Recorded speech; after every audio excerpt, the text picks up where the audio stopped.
Hi everyone, my name is Nechama, and in this video I'm going to show you how to create a floor shaped by topography in Revit, and we're going to do it using the environment plugin.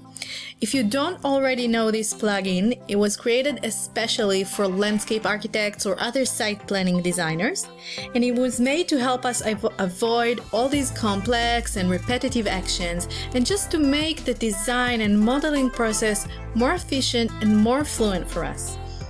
So without further ado, let's begin. Over here, I have a topography that I created for a parking lot, and I already drawn my floors and created them on sea level elevation. And now what I want to do is I want to apply these floors into my topography. Why do I want to do it? So as a landscape architect, it's very important to me that everything in my model will be in a correct elevation and especially in a correct slope. So one of the many ways to do it is to first create a topo surface that has my planned elevations and slopes, and then to apply the floors onto it so my floors get all the accurate elevations. So let's see how we do it.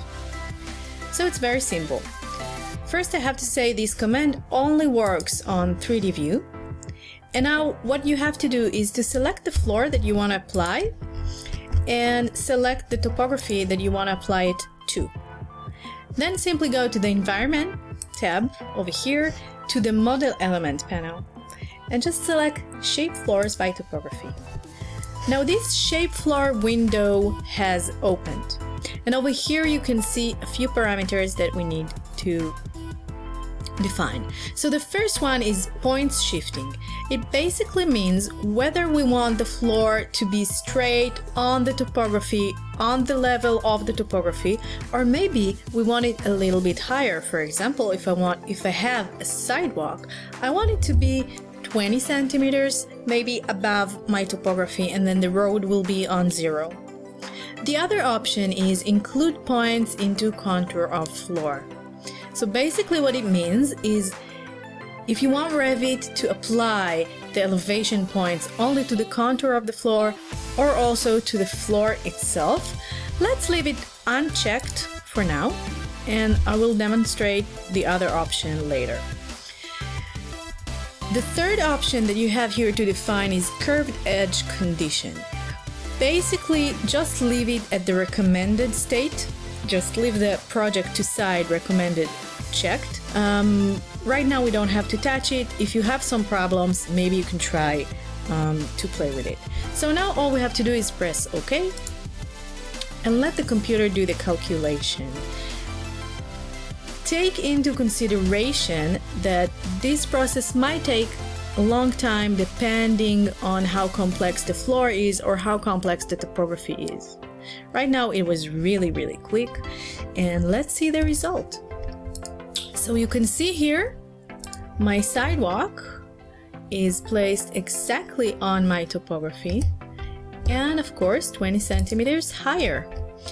You can see that the sub-element, the points on the floor, are only on the contours, just the way we defined it.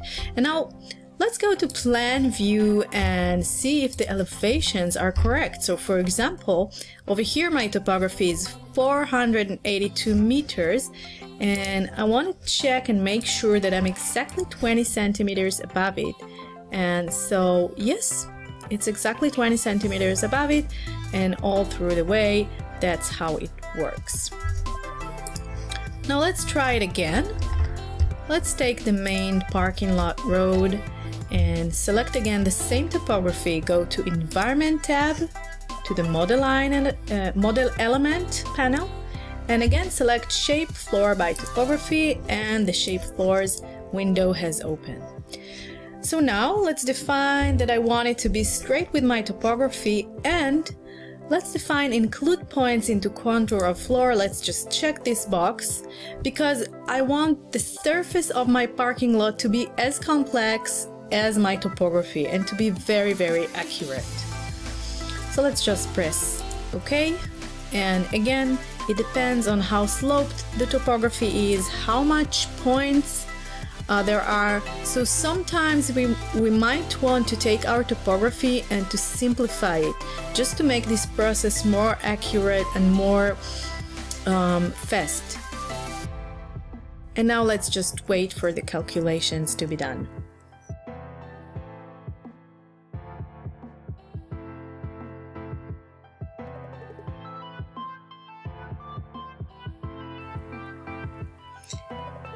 And there we go.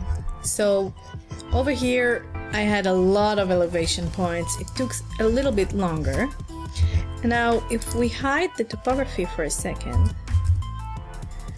you can see the result is pretty amazing. And again, if we select the modify sub elements and see all the points, elevation points on my floor, you can see that they are organized exactly by the points of my topography. And again, we have the difference of 20 centimeters between the sidewalk and the parking lot itself. And so a lot of times, if my surface is too complex, so right now it's really fine, but sometimes if it's too complex, it is recommended to go and simplify the surface to have fewer elevation points, and then to make this entire process go easier. So this is it for now. I hope you enjoyed this tutorial. You're more than welcome to try the environment plugin for free in our website arcintelligence.com. That's arcintelligence.com. Thank you so much for watching.